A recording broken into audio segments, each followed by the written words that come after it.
Joe Rogan did not hold back this time. He just put Ryan Reynolds and Blake Lively on blast in a way that has everybody talking. Like, we know Rogan speaks his mind, but the way he came for them on his podcast, embarrassing isn't even the word. And to make things even messier, this might have some real consequences for Deadpool. Yep, the internet is already debating if this could be the beginning of the end for Ryan's big superhero moment. Joe Rogan just went in on Blake Lively and Ryan Reynolds, and let's just say he did not hold back on his podcast. The Joe Rogan Experience. He made it clear that he's riding with Justin Baldoni in his messy legal battle against the Hollywood power couple. And y'all, the way he dragged them, woo, it's bad. Bro, Blake Lively, talk about ruin your reputation, and Ryan Reynolds. Yeah, they f***ed up. Ryan's trying to get out of it now. He's trying to get out of the lawsuit, and they're like, you are a key part of this. This is what you get, though. This is what you get. You're trying to ruin a guy's livelihood by using the Me Too movement. Because they were trying to take over the movie. Yeah. They were trying to take over the movie and the whole franchise. He owned the franchise. The whole thing's crazy. And he's suing the New York Times, and he's got a great case there, He's going hard too. in the paint. But that's what it takes. That's what it takes. It's like Johnny Depp. Yeah. He's like, all right. Yeah. He did it for the boys. Exactly. You got to do it. You need real to be like, nah, man, I ain't going out like this. First off, Rogan straight up said Blake and Ryan messed up big time by suing Baldoni. He even claimed they've completely wrecked their reputation over this. And let's be real, when Joe calls you out like that, people listen. He also gave Justin major props for standing his ground against two of the biggest names in Hollywood, saying most folks in the industry wouldn't have the guts to go up against A-listers like that. But what really had Rogan fired up the receipts we already saw Justin posting. Text messages, audio recordings, and even a whole website breaking down what really went down. One of those texts supposedly directly contradicts Blake's claims about him entering her trailer without permission. And Ryan, according to Rogan, he's trying to distance himself from the drama, but it's too late. He's already deep in it. Rogan also hinted that this lawsuit wasn't really about what Blake and Ryan are claiming.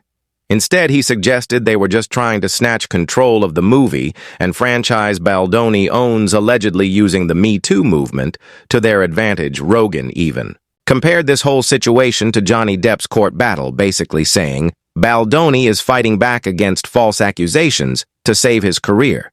And with the trial set for March 2026, you know this drama is far from over, but Joe did more than just expose the truth behind this Blake and Ryan Hollywood lawsuit shenanigans. Joe cracked open a major Marvel scandal. According to Joe, there's some shady business going on behind the scenes, and it's got everything to do with how Marvel roles are really being handed out. And let's just say it's not about talent. It's about who. You know. Rogan hinted that certain A-listers have been using their influence to slide their way into the MCU, skipping the whole audition process like it's VIP. Bottle service at a club, and while he didn't explicitly name-drop Ryan and Blake, the internet wasted no time connecting the dots.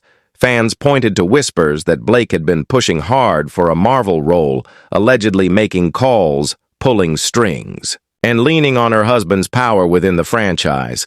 And Ryan, well, as Deadpool, he's not just an actor, he's got real influence in the MCU now, meaning his word carries serious weight. But here's where it gets messy. Marvel execs were reportedly not feeling the pressure from Blake's camp, and now with Rogan putting it all on blast, Ryan's team is scrambling to clean up the mess. Sources say Ryan even reached out behind the scenes, trying to make sure Rogan wasn't planning to spill more tea in a future episode. And let's be real, if this was all just baseless gossip, why is his team so pressed at this point? It's giving Hollywood power play. And if Rogan's got the receipts, like people are saying, this could seriously shake things up for Marvel's most bankable couple. Joe Rogan isn't the type to fold under pressure, especially not from Hollywood PR teams he built his entire brand on, saying whatever he wants whenever he wants, without worrying about who gets offended.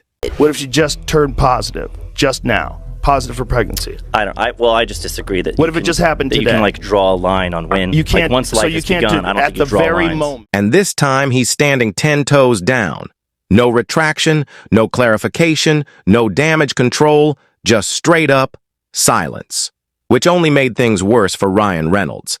because the second fans got the idea that Ryan might be bothered by what Rogan said. The internet went digging, and they found plenty people started reanalyzing Blake's sudden push toward Marvel, the rumors about backdoor deals and Ryan's role in allegedly helping her secure a spot, and the irony if Ryan had just ignored the whole thing, it probably would have faded like any other internet rumor, but nope. He flinched, and that's when people started really questioning things. When a celeb moves too quickly to shut something down, it usually means there's something they don't want us to see. And for the first time in years, Ryan's perfectly managed public image started to crack. Then things took a wild turn. A certain clip started making the rounds where Rogan sarcastically called Ryan a predator, and listen, that word has serious weight now. Whether he was joking or not, the internet ran with it. Fans started compiling every moment where Ryan made questionable jokes or acted a little too familiar in interviews. Suddenly, the narrative wasn't just about Marvel favoritism. It was turning into a full-blown character takedown. You guys are supposed to be at the show. This is so And while all that was going down, Blake showed up to the A Simple Favor sequel premiere alone. Now, normally that wouldn't be a big deal, but something about the energy that night felt off. Fans weren't as enthusiastic. The vibe was cold and the biggest red flag. Ryan was nowhere to be seen. Some tried to argue that it wasn't his movie. So why would he go? But let's be real. Hollywood couples show up for each other's big moments all the time, and given the timing of everything happening, his absence only made people more suspicious. But the real bombshell, a protester showed up outside the premiere holding a sign that read, "Justice for Justin Baldoni," a direct reference to the legal drama Blake's team has been desperately trying to bury now. This wasn't some huge organized protest, but it did remind everyone that Blake's polished public image wasn't as untouchable as it used to be, and in Hollywood, once the cracks start to show, it's over. And let's talk about Marvel industry insiders. Claim the big bosses are not happy with all this controversy. Marvel thrives on a controlled, family-friendly image, and the last thing they need is their biggest cash cow tied up in internet drama, and if history tells us anything, it's that Marvel will drop a liability without hesitation. Even Ryan, who's been one of their most bankable stars, isn't immune. If this mess keeps escalating, don't be surprised if Marvel starts quietly distancing themselves. But here's where it gets even worse. Blake is taking an even bigger hit. She's reportedly losing favor with luxury brands and fashion elites, the same people who used to build entire campaigns around her and in Hollywood. That's a death sentence. No big announcements. No official blacklisting.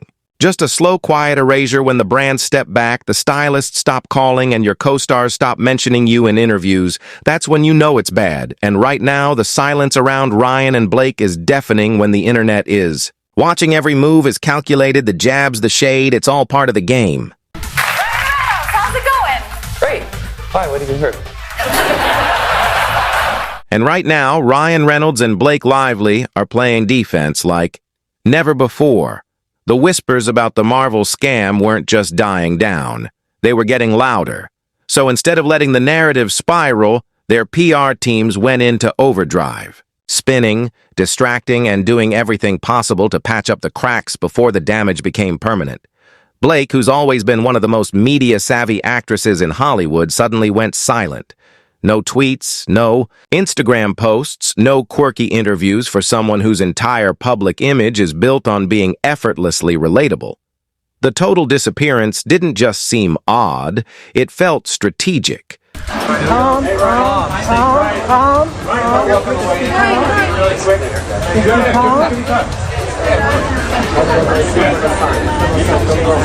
He kept up appearances, promoting his new projects, pushing his business ventures, and making sure to stay as far away from the Marvel mess as possible.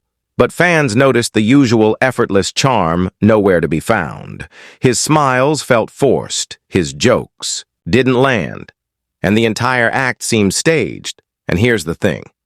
None of their usual PR tricks were working. The gossip blogs that once fawned over Blake's style or Ryan's wit were sidestepping them completely. Blake's team even tried to spin the narrative, pushing out stories about her dedication to motherhood and strength through adversity, but it didn't land. It all felt forced, like a desperate attempt to shift the conversation. But that's the problem.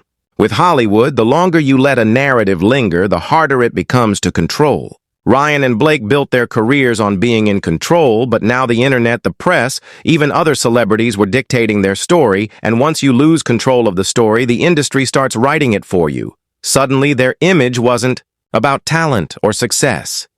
It was about desperation, a couple scrambling to outrun a scandal that wouldn't die. And then the betrayal started stacking up cold shoulders. Brands pulling back the same industry that once protected them was now slowly distancing itself. Blake Lively's empire is crumbling. Her once thriving hair care line is tanking, and retailers are pulling her products off the shelves. Sales are plummeting, investors are backing out, and her cocktail brand could be next. Hollywood doesn't support talent. It supports perception. And when powerful people no longer see you as valuable, they let you sink. It is important in times like these to have a distraction. And that's why I want to personally extend my gratitude to Justin Baldoni and Blake Lively. Thank you. The Marvel controversy may have started as whispers, but when Joe's comments went viral, the story exploded. Fans started connecting the dots, digging into old receipts and questioning the couple's every move. And here's the kicker. Even if nothing illegal happened, that doesn't matter in Hollywood. What matters is what people believe. And right now, more and more people are believing that Ryan and Blake have been playing a behind-the-scenes power game that's finally catching up to them. The fact that Ryan even responded speaks volumes. This is someone who usually lets charm and silence do the talking. But silence wasn't working this time, especially with someone like Joe Rogan fanning the flames and in the court of public opinion once. The doubt sets in. The damage is already done. Did y'all see the awkward energy at the premiere, the way her co-stars were avoiding her like she had the plague? Yeah, this ain't just a one-time PR blunder. This is looking like a full-blown industry. Cold shoulder. And here's the thing. Blake's career has always been more about image than acting chops, no shade, but she's not exactly out here winning Oscars, right? She built her brand on being the fashion icon, the relatable cool girl who could charm any interview. But when that image starts cracking, what's left? Silence, and that silence. That's what's killing her career right now. Now let's talk about this messy PR war word on the street, is that Blake was the one who started dropping dirt on Justin, yes, through her PR agent. It wasn't some random internet smear campaign. It was strategic, and it completely backfired. Instead of making him look bad, she's the one taking the fall. This is what makes her downfall even worse. It's not some explosive scandal that makes headlines for a few weeks and then disappears. It's slow, painful, and impossible to escape. This is the slow fade into irrelevance where the phone calls start slowing down. The fashion, invites stop coming, and Hollywood moves on without you. And here's the real tea. Hollywood doesn't care about who's right or wrong in a scandal. They care about who's still valuable. If you lose power, you lose everything. Ryan and Blake may still be smiling in public, but behind the scenes, that grip on power is slipping, because at the end of the day, it's not about box office numbers, social media followers. It's about influence, the kind that makes people look the other way when things get messy. And if that's gone, so is the future they worked so hard to build. And honestly, the most shocking part of all of this is just how fast. Everything is falling apart. One bad move and Hollywood is already writing you off. But this story has more to it than just public opinion. The lawsuit battle is still ongoing, and it might be taxing for one of these two. More than we know we got. Some wild updates about the Blake Lively versus Justin Baldoni lawsuits, because last week was a whirlwind with court documents flying all over the place, with conspiracy theories popping up like crazy. So here's one that's got people talking what? If Justin Baldoni's team is actually giving Blake Lively an out. Sounds crazy, right? But hear me out. Some folks believe that maybe Justin's team is secretly pointing the finger at the real villain here, the PR company that might have fed Blake some very wrong info. Now I know what you're thinking. Blake needs to face the music, but imagine this. Blake makes a huge public apology, admitting she got it wrong. And in the process, she shifts the blame to the PR people who might have misled her, so... Yeah, Justin gets vindicated, but for Blake to save face, she would need to throw her PR people under the bus. Crazy theory, right? But it could make sense, but here's where it gets real spicy. A new batch of court documents just dropped, and Jen Abel, who's on Justin's side, is spilling some serious tea about Stephanie Jones, the PR maven who's been all up in this mess. Apparently, this woman is wild. Jen is saying that Jones used to have a psychic who would predict things about her employees. Yeah, you heard that right. A psychic now. That is some next-level Hollywood stuff. But it actually gets even crazier. According to Jen's side of the story, Stephanie wasn't just into psychic predictions. She was also meddling in business affairs in a huge way. She took confidential info from her employees' phones, passed it to Blake, and sparked this entire explosive situation. And people are saying that Blake, who might have wanted to keep this whole thing under wraps, could have been manipulated into going after Justin. Not to mention Stephanie was making Blake think that Justin was waging some sort of smear campaign against her. Now let's talk about Stephanie. According to these filings, she went from being a well-respected PR pro to a total mess-throwing tantrums, accusing her employees of being disloyal, and even playing mind games. At one point, she was literally accusing Jen of being an alcoholic and a gambling addict.